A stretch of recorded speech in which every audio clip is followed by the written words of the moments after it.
At 5, cleaning up the mess, an update on a story we brought you last night. Biohazard crews have been working all day to pick up piles of trash from a Gresham man's property. It was left there by homeless campers who trespassed on his land, but the city doesn't quite see it that way. They say Scott Schaefer let that happen, and they're making him pay thousands of dollars to clean it all up. KGW's Christine Pitawanich is live there now. And Christine, cleanup crews had a big job today. Maggie, a very big job. Crews have already left for the day just moments ago, but you can see trash still left behind here. So while crews did make some progress today, they've still got a job to do. They plan to be back tomorrow to try to get that job done. But, you know, this property is huge. We're talking 42 acres. You can get an idea of just how big it is from KGW's Fly 8 drone. You can see trash all over the place. But today, biohazard crews worked to get rid of all the stuff that Scott Schaefer says was left behind by homeless campers. He says they've been camping on his property for months, coming from the nearby Springwater corridor.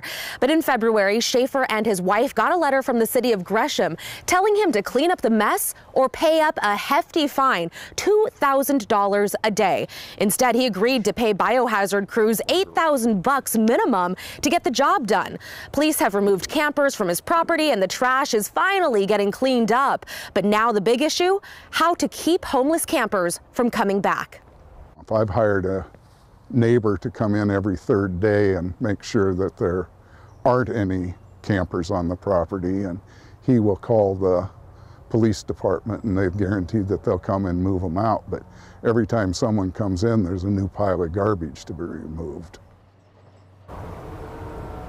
Frustrating, to say the least. A city spokesperson says they had been in touch with Schaefer informally to try to figure out a way to work things out before resorting to a fine. But the city says it is limited on what it can do when it comes to private property.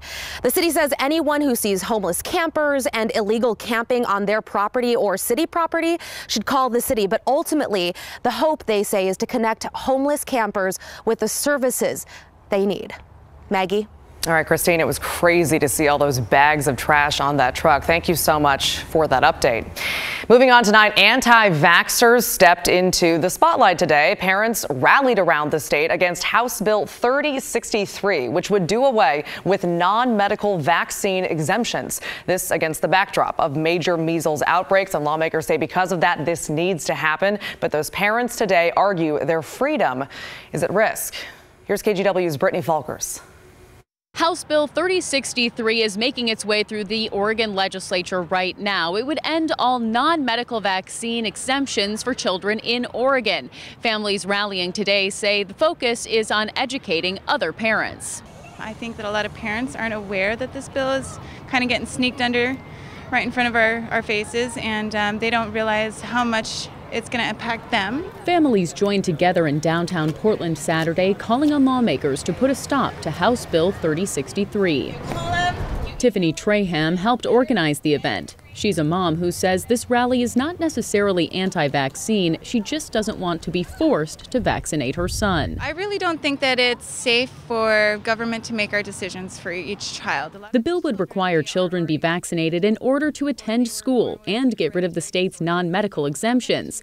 That means parents would no longer be able to claim religious, personal, or philosophical reasons. I'm not an anti-vaxxer. I just really feel it should be that it's just a right that Americans have to make medical decisions for their children. Representative Sherry Helt of Bend is a chief sponsor of the bill. She says it's a matter of protecting public health. The heart of this legislation for me has always been about protecting the rights of children who have no choice, and they cannot protect themselves due to their age or their medical status. The bill was introduced following a measles outbreak in southwest Washington earlier this year that spread to the Portland area. Really, we need to get ahead of the outbreaks that we're currently seeing across our state, our nation, and the globe. Organizers we spoke to say they're planning more rallies as this bill continues to make its way through the state legislature. In downtown Portland, Brittany Falkers, KGW News.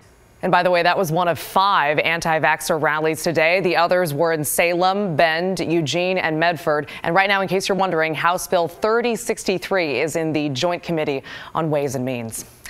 All right, let's change things up. It is a gorgeous day out there across the Portland metro area. Take a look at those blue, sunny skies. We saw this across the waterfront. And, you know, it feels like one of those days where you might find Joe Ranieri on the roof. There he is. There I didn't know am. that was going to happen. Joe, I'm jealous of you, though. It's so pretty out. It's gorgeous. And there is a room on this deck for more than just myself. So if you want to come up during my full weather, you're more than welcome to. But you can take a look behind me. Absolutely stunning Saturday afternoon. A great start to the weekend. We did see some morning clouds to start things off, but who cares? Look at the afternoon. We're seeing beautiful conditions, highs running in the upper 60s, a few locations to close to 70 degrees. But let's take a quick look at the satellite and radar map. Anything that you run into is going to be really north of us. You can see throughout part of the Washington Cascades, a little bit of some showers and maybe some thunderstorms mixed in near Mount St. Helens. But up and down the I-5 corridor from Portland area all the way down into the Medford area, we're seeing nothing but sunshine out there. Temperatures at this hour are running in the low 60s along parts of Highway 26 near Timber Junction, but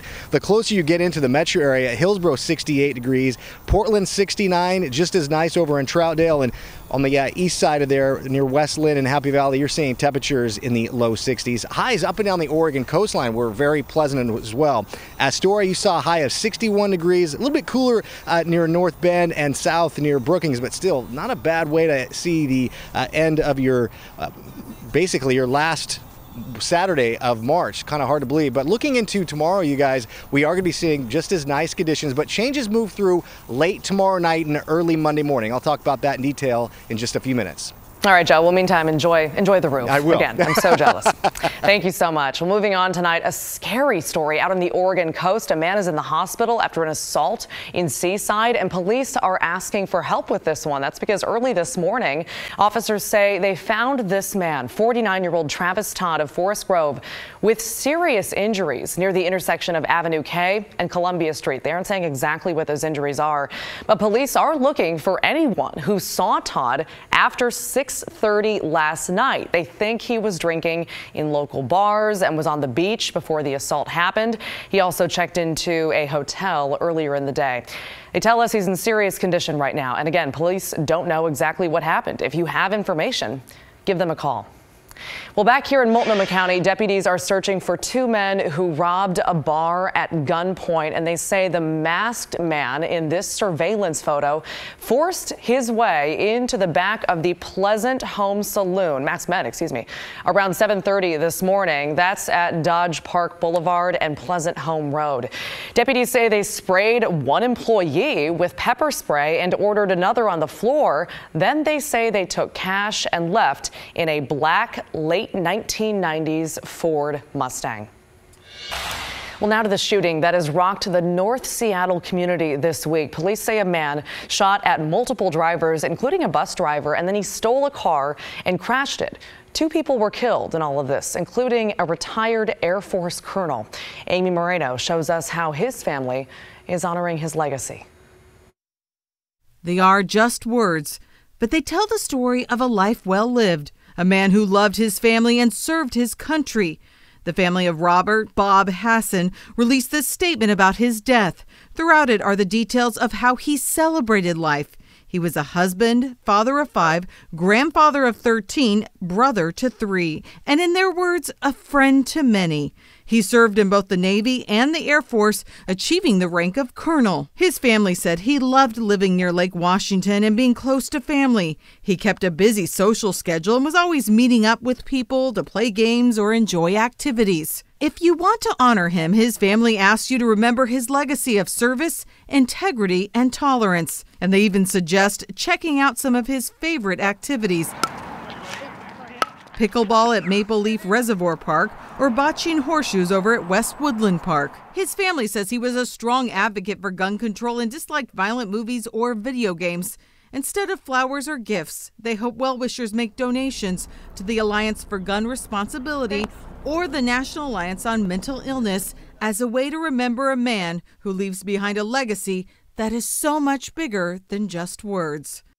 Those are all good recommendations. That was Amy Moreno reporting. And by the way, as we said, 2 people died. The other man was 76-year-old Richard Lee, and he was killed when police say the suspect crashed a stolen car. And then again, a teacher and a bus driver were also shot in all of this, and they're recovering in the hospital.